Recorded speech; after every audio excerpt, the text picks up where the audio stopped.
Assalamualaikum warahmatullahi wabarakatuh. Kita bertemu kembali pada pelajaran fisika. Pada chapter pertama kita akan membicarakan induksi magnetik. Pada submateri pengertian medan magnet, dua sifat magnetik bahan, yang ketiga percobaan Oersted. Semoga kita diberikan kesehatan dan juga keluarga kita sehingga kita dapat beraktivitas kembali seperti biasanya. Semoga video ini dapat membantu dan mempermudah belajar sehingga dapat memahami pengertian pada induksi magnet. Kita lihat sekarang pada kompetensi dasar ya. Tujuan kita salah satunya adalah menganalisis medan magnet ya. Dari kompetensi dasar itu kita akan menganalisis medan magnetik, induksi magnetik dan gaya magnetik pada berbagai produk teknologi. Jadi setelah kita belajar video ini kita bisa menganalisis medan magnetik, induksi magnetik, gaya magnetik pada setiap produk-produk yang berprinsip pada medan magnet. Selanjutnya adalah tujuan pembelajarannya. Ya. Setelah mengambil video ini, maka setelah belajar pada induksi magnet diharapkan siswa satu dapat menjelaskan karakteristik medan magnet. Yang kedua, menjelaskan sifat magnetik bahan. Yang ketiga, menjelaskan percobaan Oersted. Nah, itu tujuan pembelajaran yang harus dicapai pada materi ini, pada pertemuan pertama ini. Selanjutnya kita lihat pada peta konsepnya. Pada peta konsepnya ada dua bagian besar. Yang pertama adalah induksi magnet, terdiri dari pengantar lurus berarus, pengantar melingkar berarus, pusat dan ujung solenoida, sumbu pada toroida. Kemudian pada bagian kedua adalah gaya magnet dan flux magnet. Yang semuanya ini akan kita pelajari pada beberapa pertemuan ke depan. Maka untuk pertemuan kali ini materi yang akan dibahas adalah yang pertama, materi yang ada adalah satu, pengertian medan magnet. Yang kedua, sifat magnetik bahan. Yang ketiga, percobaan Oersted. Nah, ini yang akan kita pelajari pada pertemuan kali ini. Maka dengan demikian, semoga kita bisa memahami semua dari mulai tujuan pembelajaran sampai pada materi yang akan kita bicarakan. Sekarang kita lihat pada materi medan magnet. Sebelum itu kita harus mengetahui apa yang disebut dengan magnet. Nah, kita lihat simulasinya. Nah, inilah bentuk simulasi bahwa benda itu bisa bersifat magnet ya. Maka dengan demikian serbuk-serbuk itu akan mengikuti ya benda-benda yang disebut dengan magnet ya. Nah, itulah yang kita inginkan. Kita ulangi lagi.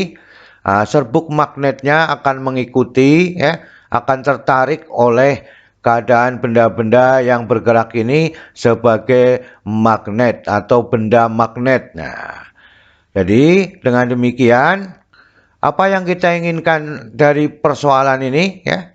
Maka satu, pernahkah Anda berpikir mengapa ada dua benda bisa saling tarik-menarik atau tolak-menolak? Nah, maka ini ya dikatakan magnet menarik benda lain. Nah, maka dengan demikian ada yang ditolak benda lain. Ya, maka dengan demikian itulah yang disebut dengan magnet ya.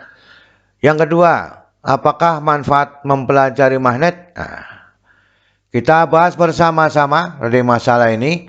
Inilah simulasi yang kita inginkan ya. Inilah bentuk simulasinya. Apakah yang disebut dengan magnet? Nah, maka dengan demikian bagaimana medan magnet itu? Nah, kita lihat ya. Magnet adalah sebuah benda yang mampu menarik benda lain di sekitarnya. Nah, ini mampu menarik benda lain. Ya, ini namanya menarik benda lain, ya. Mampu menarik benda lain, ya, di sekitarnya yang memiliki sifat khusus. Apa sifat khususnya? Salah satunya analoginya adalah pola gaya tarik-menarik seperti pada muatan listrik, ya. Maka dalam simulasi bahwa serbuk besi dapat ditarik oleh magnet, artinya selama serbuk besi dapat ditarik karena masih ada ruang lingkup garis-garis gaya magnet. Pada listrik statis adalah garis-garis gaya listrik masih dalam ruang lingkupnya, maka disebut sebagai medan magnet. Maka dengan demikian, dengan analogi pada muatan listrik, pada listrik statis, maka garis-garis gaya magnet adalah garis lengkung yang keluar dari kutub utara menuju kutub selatan, dan garis tersebut tidak pernah terpotong. Nah, ini yang kita inginkan, ya. Kita ulangi lagi. Nah, benda itu akan ditarik, ya, mampu menarik benda lain, ya. Mampu menarik benda lain. Ya, itulah yang kita inginkan, ya. Bahwa ruang lingkupnya adalah garis-garis gaya magnetnya, merupakan bentuk dari medan magnet. Inilah ruang lingkup yang diinginkan, ya. Sesuai dengan bentuk pola-pola yang terjadi pada medan listrik. Ketika serbuk besi ditaburkan di sekitar magnet, serbuk besi tersebut akan membentuk pola tertentu. Pola yang terbentuk tersebut menandakan adanya medan magnet. Maka ruang lingkup yang masih dipengaruhi oleh garis-garis gaya magnet disebut dengan medan magnet, ya. Garis-garis gaya magnet adalah garis lengkung yang keluar dari kutub utara menuju kutub selatan dan garis tidak terpotong. Nah, atau tidak terpotong berarti terus menerus, ya. Semakin kecil medan magnetnya, semakin jauh dari pusat magnet tersebut. Nah, ini adalah bentuk dari garis-garis gaya magnet, merupakan vektor gaya yang arahnya dari kutub utara menuju kutub selatan, ya. Maka dari pola tersebut bahwa garis-garis gaya magnet dari kutub utara menuju kutub selatan magnet. Ini yang disebut bentuk dari gaya tarik menariknya, ya. Maka dengan demikian, ini adalah bentuk gaya tarik menarik, ya, dari kutub utara menuju kutub selatan. Jadi gaya tarik menarik pada magnet terjadi pada kedua magnet yang memiliki kutub yang berbeda. Maka ini yang disebut sebagai bentuk tolak menolak antara kutub yang sejenis. Maka gaya tolak menolak pada magnet terjadi pada kedua magnet memiliki kutub yang sama. Inilah yang disebut dengan bentuk dari medan magnet yang memiliki sifat adanya garis-garis gaya magnet yang menimbulkan pola dari kutub utara menuju kutub selatan, menimbulkan gaya tarik-menarik pada kutub yang berbeda. Tolak menolak mengambil kutub yang sama atau yang sejenis. Sekarang kita lanjutkan pada sifat magnet bahan, ya. Kita lihat bahan magnetik dibedakan menjadi 3 jenis, yaitu ferromagnetik, paramagnetik, dan diamagnetik. Sekarang kita lihat uraian di bawah ini. Bahan ferromagnetik adalah bahan yang sangat mudah dipengaruhi oleh medan magnet, tetapi magnetnya permanen. Bahan yang tersebut pada ferromagnetik besi, baja, nikel, dan kobalt, ya. Kemudian pada paramagnetik bahan yang tidak mudah dipengaruhi oleh medan magnet. Ini juga permanen. Maka dengan demikian bahan yang ada adalah mangan, platina, ya, aluminium, timah. Platina sering dipakai pada Honda 4 tak, ya. Itu sering dipakai karena memiliki kekuatan yang sangat besar sehingga tidak dipengaruhi oleh medan magnet. Yang ketiga adalah diamagnetik, bahan yang tidak mudah dipengaruhi oleh medan magnet. masih sama, akan tetapi bahannya berbeda, yaitu bismut, timbal, perak, emas, dan tembaga. Silakan uraian ini dicari sebagai bentuk literasi, ya. Dan bagaimana sifat-sifat yang terjadi pada ferromagnetik, paramagnetik, diamagnetik. Sekarang kita lihat pada percobaan Oersted. Ya, kita lihat pada simulasi ini. Kompas ini adalah kawat yang akan terjadi penghantaran arus listrik. Kita lihat, kalau arusnya dirubah, ternyata kompasnya menyimpang. Gitu. Ya, menyimpang. Gitu. Kemudian kita rubah menjadi ke bawah juga menyimpang. Maka dengan demikian, setelah diambil posisinya pada 10 ampere juga menyimpang. Nah, maka dengan demikian pada waktu dia 10 ampere pada bagian bawah juga menyimpang. Pada waktu titik 0 di sini maka kompasnya tidak menyimpang. Artinya pada waktu kuat arusnya 0 di sini di sini kompasnya akan tetap diam seperti semula. Maka kalau kita ambil ke atas sehingga kompas itu menyimpang. Paham itu? Nah, maka dengan demikian setelah adanya kuat arus listrik, maka kompas ini menyimpang, berarti ada medan magnet di sekitar arus listrik. Maka pada waktu 0 tidak ada medan magnet pada kuat arus listrik pada kawat berarus ini. Pada waktu disimpangkan maka dia menimbulkan medan magnet pada kuat arus listrik. Sekarang pada simulasi yang kedua. Nah, pada waktu arusnya keluar maka baru ada medan magnet di sekitar arus listrik. Maka itu diambil kompasnya berubah ini. Pada waktu arusnya keluar. Pada waktu arusnya memasuki bidang kertas, kita ambil bidang kertas, maka kompasnya juga berubah. Kita ulangi, pada waktu arusnya keluar kompasnya berubah, maka di sekitar bidang kertas ini ada medan magnet. Pada waktu arusnya keluar, atau masuk, incoming, berarti kompasnya juga berubah, berarti ada medan magnet. Maka dari kesimpulan kedua simulasi ini, percobaan Oersted itu menyimpulkan bahwa penyimpangan jarum kompas menunjukkan adanya medan magnet di sekitar arus listrik. Ini bentuknya. Ini bentuknya. Maka dengan demikian yang B, arah penyimpangan menunjukkan arah medan magnet ini.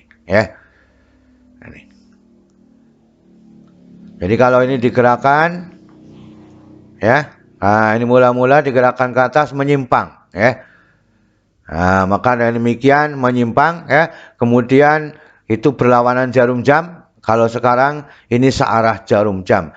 Dilihat pada tanda merah pada kompas sebagai kutub utara, maka pada waktu dia ke atas berlawanan dengan arah jarum jam.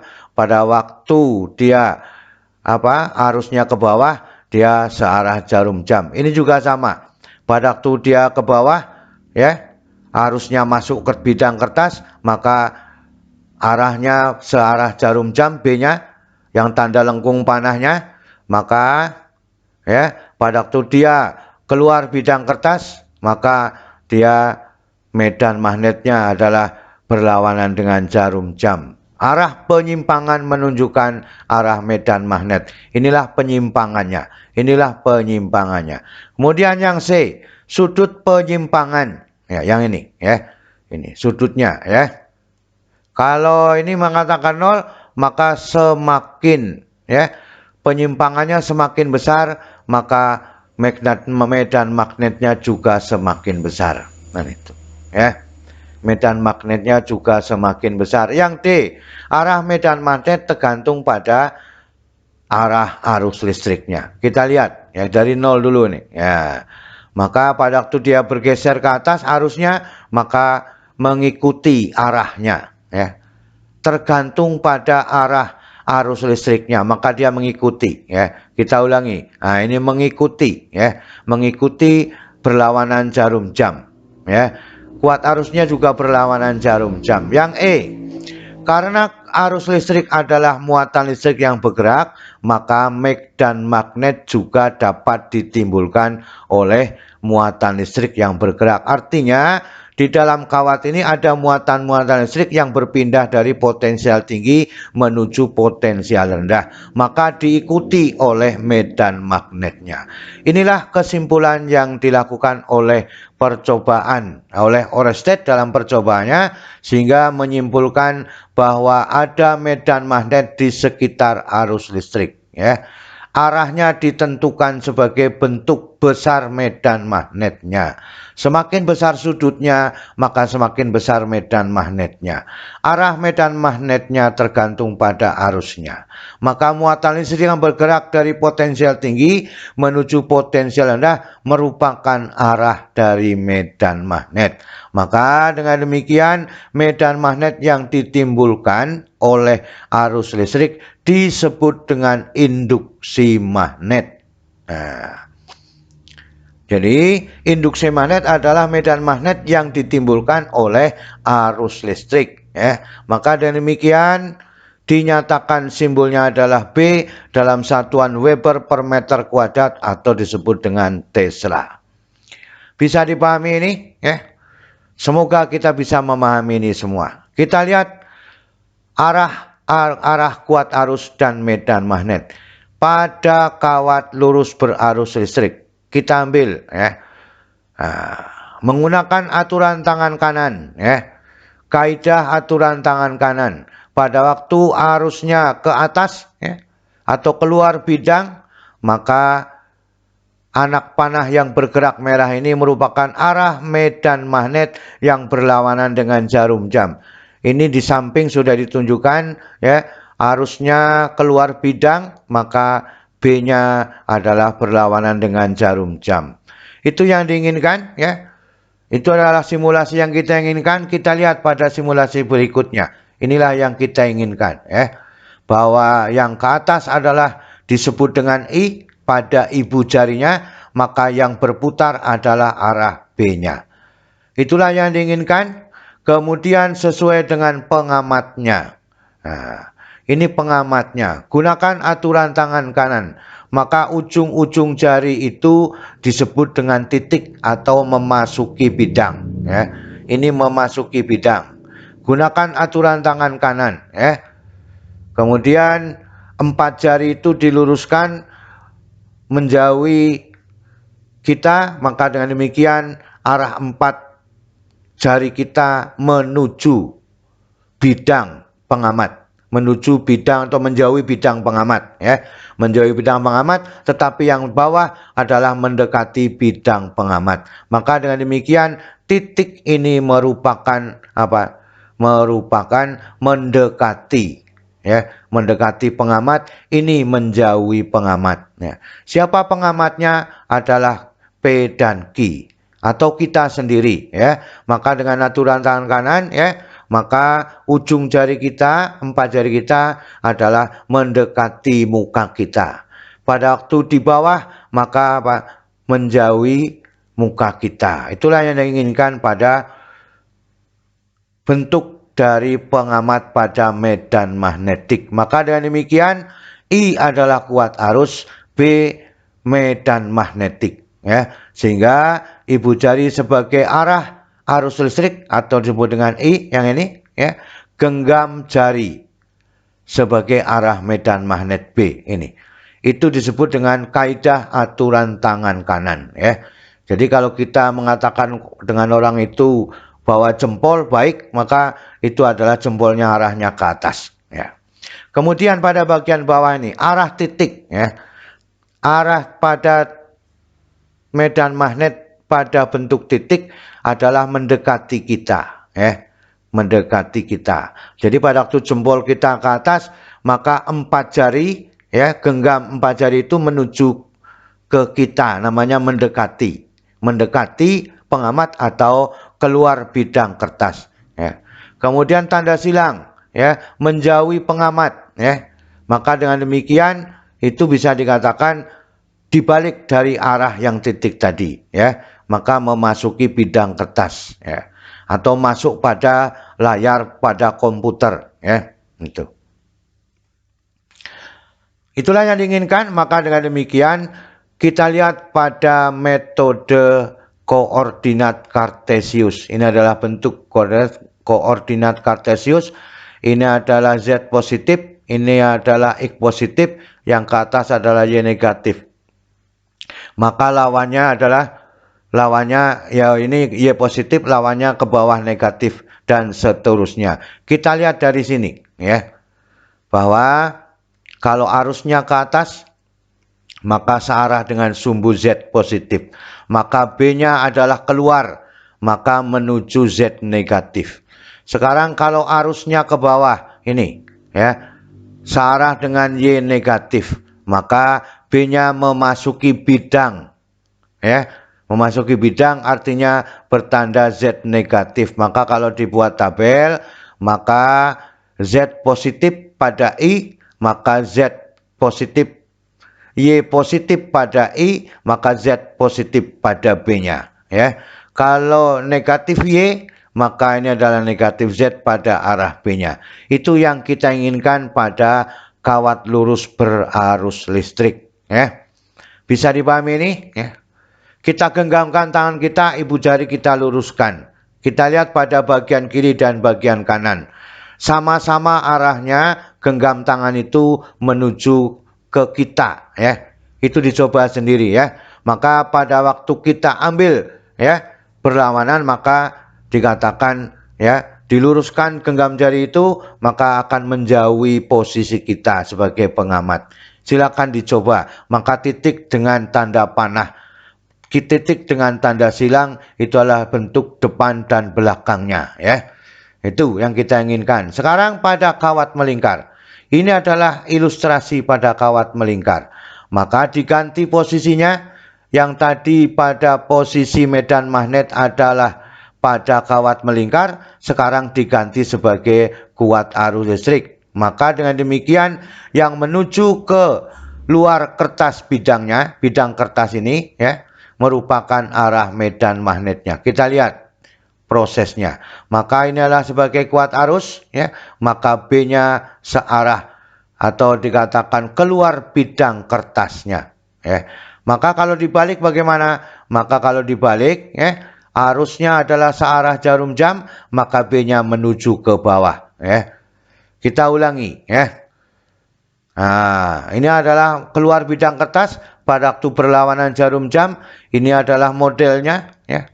Pada waktu arusnya keluar dari, ya, keluar dari bidangnya ini, ya, keluar dari bidangnya, maka I-nya adalah berlawanan jarum jam. Sekarang kalau arusnya searah jarum jam, maka B-nya adalah memasuki bidang kertas. Ini keluar bidang kertas, berlawanan jarum jam, dan seterusnya. Maka dengan demikian ini sebagai medan magnet, genggamannya sebagai kuat arus listrik. Maka dirubah pada kawat melingkar, ibu jari sebagai arah medan magnet, 4 jari melingkar sebagai arah arus listrik. Itu yang diinginkan pada kawat melingkar. Jadi kebalikan dari kawat lurus, ya. Sekarang kita lihat kumparan atau solenoida, ya. Kita ulangi. Nah, ini adalah pada solenoida atau kumparan berarus listrik. Maka arus listrik itu akan apa? Mengikuti arah kumparannya. Maka B-nya sesuai dengan arah I-nya. Ini, ya. Begitu seterusnya, kan itu. Nah, ini. Nah, dilihat tanda merah, anak panah merah adalah kuat arus listrik, maka ini adalah B, ya. Mengikuti arah dari arus listriknya. Ini pada kumparan. Jadi pada kumparan ini melingkar, ya. Melingkar sebagai arah apa? Sebagai arah arus listrik, ya. Maka kalau kita lihat dengan aturan tangan kanan, ibu jarinya diarahkan ke, ya ke selatan, kemudian maka genggamannya itu adalah arah arus listriknya, ya. Maka akan menuju ke arah selatan. Kebalikannya dengan arah utara juga demikian. Ini arah ke selatan, ya. Ini asal putaran ke selatan, ya. Maka dengan demikian B-nya juga mengikuti arah ke selatan.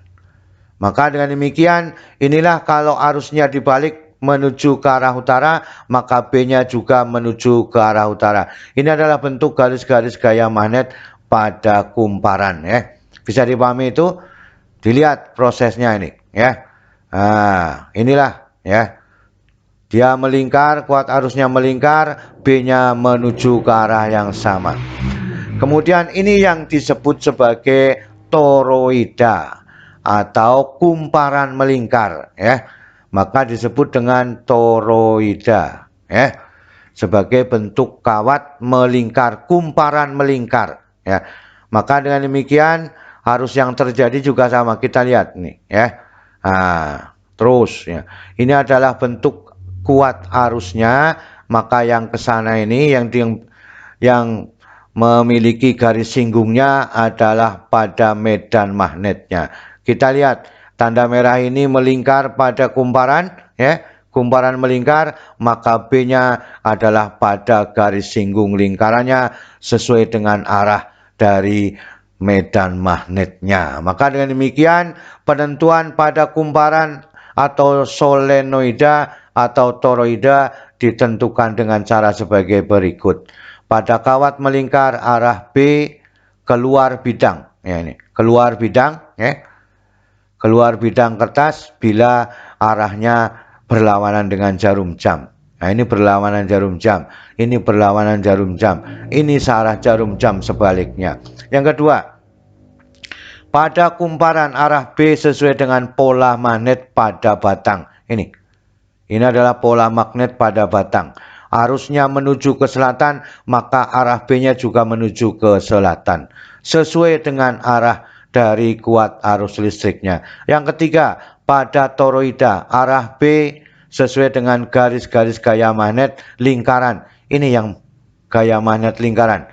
Dia melingkar, ya, arah anak panah yang hijau ini, yang biru ini, ya. Ini adalah bentuk melingkar pada garis singgung lingkaran sebagai arah B, ya. Garis-garis gaya magnet lingkaran di dalam toroida. Ini di dalam toroida. Garis singgung lingkaran, ya. Maka dengan demikian sesuai dengan atau searah dengan arah I-nya. Inilah yang terjadi pada percobaan Oersted. Ya. Maka dengan demikian inilah yang dapat dibahas pada pertemuan kali ini. Semoga dari awal sampai akhir apa yang disebut dengan medan magnet, bagaimana arah medan magnet dan arah kuat listrik sudah kita bahas semua. Semoga paparan materi ini dapat kita pahami semua, ya. Semoga kita bisa mendapatkan banyak manfaat dari video ini. Selalu semangat belajar. Anggap saja fisika itu asik dan mudah, ya. Terima kasih. Wassalamualaikum warahmatullahi wabarakatuh.